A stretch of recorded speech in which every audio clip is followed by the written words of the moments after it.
বলেন আমরা নাকি গুপ্ত নাকি সুপ্ত। লজ্জা। নিজেরা যারা গুপ্ত সুপ্ত হয়ে থেকেছেন তা সেই লোক যদি আমাকে গুপ্ত বলে, আপনাকে গুপ্ত বলে, আপনার কেমন লাগবে বলেন? বছরের পর বছর দেশবাসী কিছু মানুষের ছায়াও দেখে নেয়। সেই মানুষ যদি আমাকে বলে আমি গুপ্ত না সুপ্ত, হ্যাঁ আপনি বলতেই পারেন আমি গুপ্ত ছিলাম কারাগারে দফায় দফায়। আপনি যদি ওইটাকে গুপ্ত বলেন তাইলে আমি অবশ্যই গুপ্ত। আমি এদেশের মানুষকে বিপদের মুখে ফেলে দিয়ে আমি পালিয়ে যাইনি, আমি ইচ্ছা করলে পালিয়ে যেতে পারতাম। আমি শুধু না, আমার সহকর্মীরা পালিয়ে যায়নি।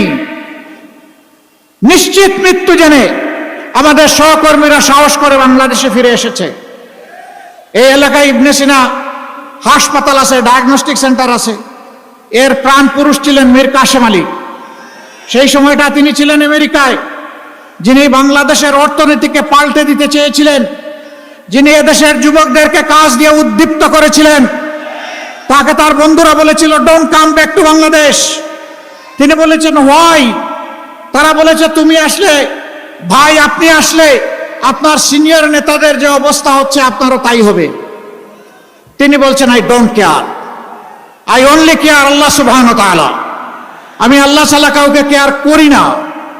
আমি আসব, আমার বিরুদ্ধে মামলা হবে, আদালতে দাঁড়াবো, স্পষ্টভাবে চিৎকার দিয়ে বলবো আমি টোটালি নিষ্পাপ নিরপরাধ।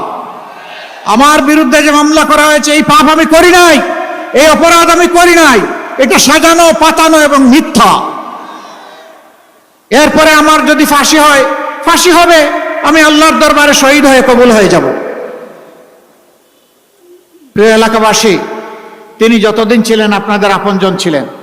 আমি জানি তিনি এলাকার মানুষকে বিশেষভাবে ভালোবাসতেন। এই জসিমউদ্দিন সরকার সাহেবও তার জীবনের একটা অংশ ইবনে সিনায় কাটিয়েছেন।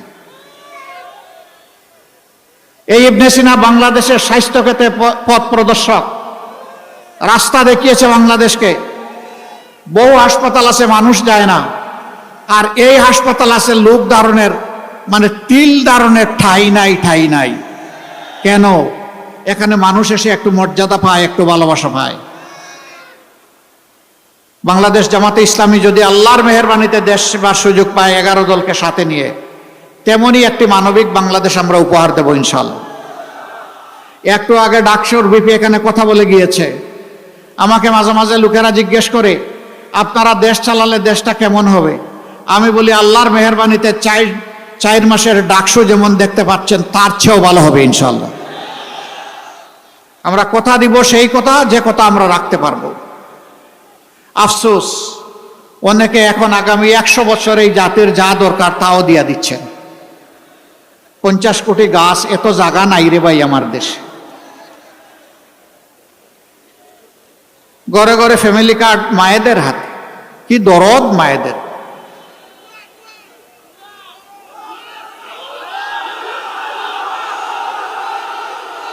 একদিকে মায়েদের হাতে ফ্যামিলি কার্ড, আর একদিকে মায়েদের গায়ে নিজের হাত।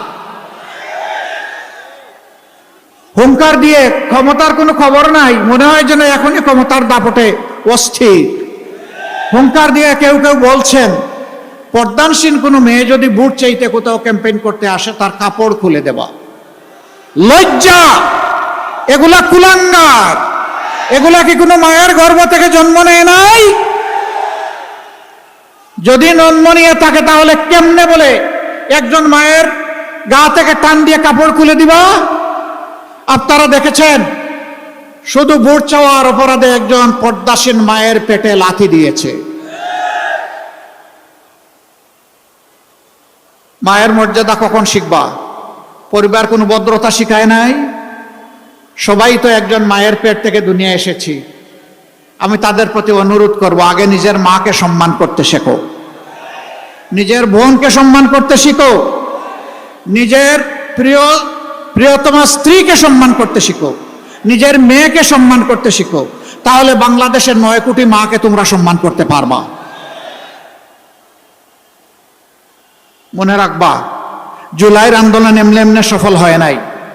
15 জুলাই যখন ঢাকা বিশ্ববিদ্যালয়ে আমাদের কলিজার টুকরা মেয়েদের গায়ে হাত দেওয়া হয়েছিল, সেদিনই বাংলাদেশ জ্বলে উঠেছিল। মায়ের সন্তানেরা সব সহ্য করতে পারে, কিন্তু মায়ের অপমান বরদাস্ত করতে পারবে না। এরপরে আমরা কি দেখলাম? চূড়ান্ত মুহূর্তে 4 তারিখ অনেক মা সরাসরি রাস্তায় নেমে এসেছেন, পানি আর খাবার দেওয়ার জন্য নয়, সরাসরি প্রতিবাদ এবং লড়াই করার জন্য। একজন মা এই উত্তরার রাজপথে 10 মাসের সন্তান তুলে নিয়ে চলে এসেছেন।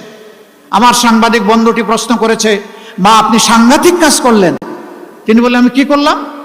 কই যে অবুঝ শিশু বুকে নিয়ে আপনি এখানে এসেছেন কেন? মুহুর্মুহু গুলি, একের পর এক লাশ পড়ছে, আপনি কেন এখানে এসেছেন? তিনি বললেন, আমি কি জন্য এসেছি জানতে চান? আমি এসেছি শহীদ হওয়ার জন্য। সন্তান আমার একটা নয়, আজকে বাংলাদেশের প্রত্যেকটি রাজপথে যতটা তরুণ তরুণী নেমেছে সবগুলো আমার সন্তান। আমি তাদেরকে সাহস জোগাতে এসেছি। আমি জোগাতে এসেছি যে মারা কাপুরুষ নয়, তারা ভয় পায় না। তোমরা লড়ে যাও, অন্যায়ের সামনে মাথা নত করবে না। তোমরা নিজে মাথা উঁচু করে প্রয়োজনে শহীদ হও, আর এই জাতির মাথা উঁচু করে দাও। সেই মাকে অপমান করেন, সেই মায়েরা ঢাকা বিশ্ববিদ্যালয়ের রাজপথে লড়াই না করলে অনেকের আজকে চিৎকার দেওয়ার সুযোগ হতো না, হুমকি দেওয়ার সুযোগ হতো না। জেলে একসাথে ছিলাম অনেকের সাথে, অনেকে হিসাব করছিলেন 29 সালের নির্বাচন নিয়ে। 26 সালের নির্বাচনে এসে এখন হুঙ্কার দিচ্ছেন, আমার মাকে অপমান করছেন। জোড় হাতে অনুরোধ করি, তওবা করে এই কাজ থেকে ফিরে আসুন। মায়েদের কাছে ক্ষমা চান প্রকাশ্যে, আল্লাহর কাছে ক্ষমা চান। আল্লাহ চাইলে ক্ষমা করে দিবেন, মারা চাইলেও তারা ক্ষমা করে দেবেন। কিন্তু যদি এই কাজ অব্যাহত রাখেন, তাহলে মনে রাখবেন, স্বৈরশাসকের গুলিকে যারা পরোয়া করে না, সেই মায়ের সন্তানেরা মায়ের কোনো অপমান সেইভাবে সহ্য করবে না। কোন বাংলাদেশ আপনারা গড়তে চান? যে বাংলাদেশে আমার মায়ের ইজ্জত থাকবে না, ওই বাংলাদেশ আমরা চাই না। যেই বাংলাদেশে আমার মা তার ঘরে চলাচলে এবং তার কর্মস্থলে নিরাপত্তা এবং সম্মান নিয়ে থাকবেন, সেই বাংলাদেশ আমরা গড়তে চাই। ওই পুরানা বন্দোবস্ত রাজনীতির আর চাই না। ওটা পচা, ওটা পচা, ওটা পচা।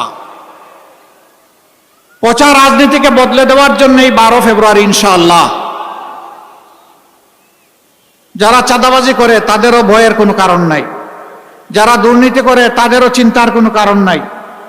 আমরা তাদেরকে সৎ পথে চলার জন্য ইনশাআল্লাহ সম্মানের সাথে কাজ দেব ইনশাআল্লাহ।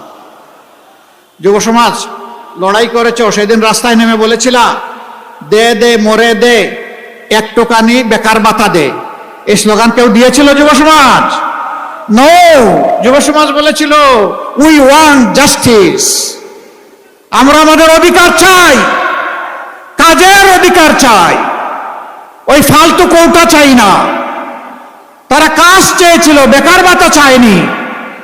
আমরা যুবকদের হাতে আল্লাহর কসম বেকার ভাতা দিতে চাই না, তাদেরকে অপমান করতে চাই না। তাদের হাতগুলোকে মজবুত করে তাদেরকে বাংলাদেশের দায়িত্ব দিতে চাই।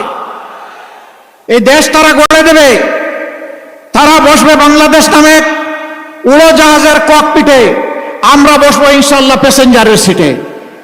আমাদের যুবকরা বাংলাদেশ নামক উড়োজাহাজ দ্রুত গতিতে চালিয়ে সামনের দিকে নিয়ে যাবে, ঊর্ধ্ব গতিতে ইনশাআল্লাহ। এ বিশ্বাস আমাদের আছে। লড়াই করে আমাদের হাদি জীবন দিয়েছে, লড়াই করে আবু সাইদ জীবন দিয়েছে, আধিপত্যবাদের বিরুদ্ধে প্রতিবাদ করে আবরার ফায়াত শহীদ হয়েছে। এই দেশের যুবকেরা দমে যাবে না ইনশাআল্লাহ। আসো তাই 12 তারিখ নতুন বাংলাদেশের পক্ষে, পরিবর্তনের বাংলাদেশের পক্ষে আমাদের প্রথম ভোটটি হোক হা ভোট।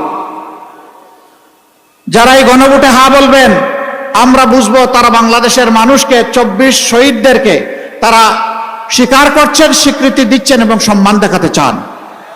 তারা ফেসিবাদ ফিরে আসুক এটা চান না, চাঁদাবাজি দুর্নীতিতে দেশ ধ্বংস হয়ে যাক এটা চান না, ব্যাংক ডাকাতি শেয়ার মার্কেট লুটপাট তারা চান না, ঘরে ঘরে মা বোনদেরকে বেইজ্জত করা হোক এটা তারা চান না। তারা একটা নিরাপদ বাংলাদেশ চান।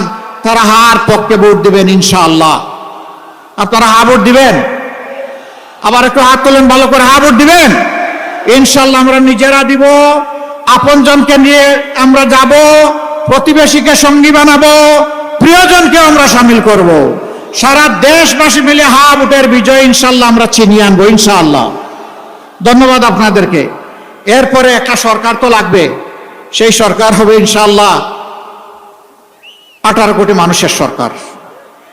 কোনো দলের নয়, কোনো গোষ্ঠীর নয়, কোনো পরিবারের নয়, এমনকি কোনো জোটেরও নয়। আমরা যদিও 11 দল একত্রিত হয়েছি নির্বাচনের জন্য, একটা ঐক্যবদ্ধ জাতি গঠনের বার্তা দেওয়ার জন্য, যেই জাতিকে আমরা বিভক্ত করতে চাই না ধর্ম, বর্ণ বা কোনো কারণে। সবাই মিলে বাংলাদেশ, সবাইকে নিয়েই বাংলাদেশ, সবার জন্য বাংলাদেশ, সেই বাংলাদেশটাই আমরা গড়তে চাচ্ছি ইনশাআল্লাহ।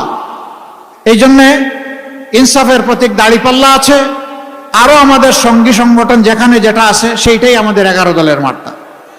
আমি বলেছিলাম আমি জামাত ইসলামের বিজয় চাই না।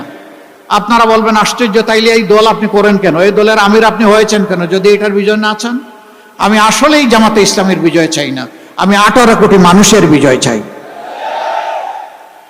18 কোটি মানুষের বিজয় নিশ্চিত হলে আপনি আমি সবাই আলহামদুলিল্লাহ গর্বিত হয়ে যাব, উপকৃত হয়ে যাব। সেই বাংলাদেশটাই দেখতে চাচ্ছি। যারা বিভিন্ন কথা বলে জাতিকে বিভক্ত করতে চায় ওদেরকে তাড়িয়ে দেবেন। যে 54 বছর জাতিকে বিভক্ত করে গোলাম বানিয়ে রাখা হয়েছিল, এই জাতিকে আর কারো গোলাম বানাতে দেওয়া হবে না। 24-এর শহীদ সহ সকল শহীদদেরকে কথা দিচ্ছি, আল্লাহ আমাদেরকে সুযোগ দিলে তোমাদের হত্যাকারীদের বিচারেই বাংলার মাটিতে হবে ইনশাআল্লাহ। আমরা কথা দিচ্ছি, তোমরা যে আকাঙ্ক্ষার হৃদয়ে নিয়ে লড়াই করেছিলে সে আকাঙ্ক্ষা বাস্তবায়নে আমরা আমাদের সর্বশক্তি নিয়োগ করব। আমরা পিছপা হব না ইনশাআল্লাহ। সেই ন্যায় ইনসাফের দেশকে কায়েম করার জন্য আমরা 12 তারিখ আপনাদের ভোট চাই, দোয়া চাই, ভালোবাসা চাই, সমর্থন চাই, সহযোগিতা চাই। ধানমন্ডি এলাকার কিছু সমস্যার ব্যাপারে কথা বলা হয়েছে। সমস্যাগুলো আহামরি কিছু না, কিন্তু যারা এই এলাকাগুলোর দায়িত্ব পালন করেছেন ওদের মগজটা ভালো ছিল না। এই জন্য একটা পরিচ্ছন্ন এলাকাকে তারা এইরকম করে রেখেছেন। ইনশাআল্লাহ এই দাবিগুলা আপনাদের কোনো দাবি উত্থাপন করা লাগবে না, ওই সরকারের নৈতিক দায়িত্ব হিসাবে আমরা তা বাস্তবায়ন করবো ইনশাআল্লাহ। এখানে একসময় টেনারি ইন্ডাস্ট্রি ছিল, গড়ে গড়ে ছিল, আজকে এটা স্থানান্তরিত হয়েছে, কিন্তু তাদেরকে মর্যাদার সাথে সেখানে বসানো হয়নি। অনেক সমস্যা তাদের আছে। আমাদের শহীদ আমিরে জামাত মৌলানা মতিউর রহমান নিজামী শিল্পমন্ত্রী থাকা অবস্থায় উদ্যোগটা নিয়েছিলেন এলাকাকে একটু পলিউশন থেকে মুক্ত করে সম্মানের সাথে তাদের ব্যবসার সুযোগ করে দেওয়ার জন্য। সেই সাভারের টেনারি শিল্প এখনো পর্যন্ত আধুনিক শিল্পে রূপান্তরিত হয় নাই, অথচ এটি এমন একটা সম্পদ বাংলাদেশের, এই কাঁচামাল সমৃদ্ধ এই সম্পদকে আমরা একদম মাটির সাথে মিশিয়ে দিচ্ছি।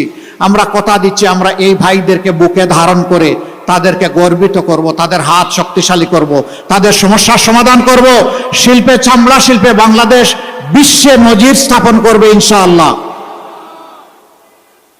দোয়া করবেন এই এলাকার খেদমতের জন্য। আমরা 11 দলের পক্ষ থেকে যাকে আমরা নির্বাচিত করেছি, প্রিয় জনগণ আপনারাও 12 তারিখ আপনাদের মূল্যবান ভোট দিয়ে ইনশাআল্লাহ তাকে নির্বাচিত করবেন। এখন তার হাতে আমি ইনসাফের প্রতীক দাঁড়িপাল্লা তুলে দিচ্ছি এবং তাকে আপনাদের কাছে আমানত রেখে যাচ্ছি। আপনারা যদি আমাদের উপর আস্থা রাখেন ইনশাআল্লাহ আমাদের সমস্ত যোগ্যতা দিয়ে আপনাদের আস্থার প্রতিদান দেওয়ার চেষ্টা করব। আল্লাহ যেন আমাদেরকে তৌফিক দান করেন। জনাব জসিমউদ্দিন সরকারের হাতে আমরা ইনসাফের প্রতীক দাঁড়িপাল্লা তুলে দিলাম। কোন সে প্রতীক? জোরে বলুন, আরো জোরে। ইনশাআল্লাহ, মাশাআল্লাহ, 12 তারিখ সকাল সন্ধ্যা বিজয়ের মালা। ইনশাআল্লাহ, ইনশাআল্লাহ বিজয় ঘরে নিয়ে ফিরবেন। তবে একটা কথা আমি বলে যাই, সাবধান থাকবেন, আকাশে কিছু কালো চিল ঘোরাফেরা করছে। ওরা যদি ছু মেরে আপনাদের ভোটকে এলোমেলো করে দিতে চায়, সবগুলা ডানা খুলে ফেলবেন। ওই স্লোগান চল, আমার ভোট আমি দিব, তোমারটাও আমি দিব, এদিন শেষ। তোমারটা তুমি দাও, আমারটা আমি দিব। আমারটায় হাত দিবা না, হাত দিলে আগুন জ্বলে উঠবে। সেই পাহারাদারি করতে পারবেন ইনশাআল্লাহ? মোবারকবাদ, ধন্যবাদ। আসসালামু আলাইকুম ওয়া রাহমাতুল্লাহ। লিল্লাহি তাকবীর, লিল্লাহি তাকবীর। ইনকিলাব, ইনকিলাব, জিন্দাবাদ, জিন্দাবাদ, ইনকিলাব জিন্দাবাদ। আসসালামু আলাইকুম ওয়া রাহমাতুল্লাহ।